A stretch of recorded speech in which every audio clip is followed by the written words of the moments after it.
ஹரி எங்கிருக்கிறான் சொல்லடா எங்கிருக்கிறான் என்ற இரண்டியன் சொல்லை இடை மறித்தே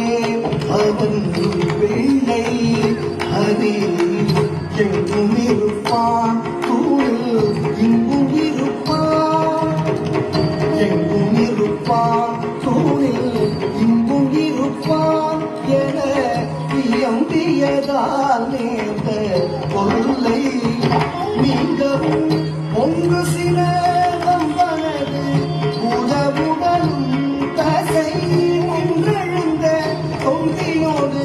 மணிக்குடலும் உதிரம் சிந்த வேலகம் கொண்டு கீரும் நரசிங்கமான அவதாரமே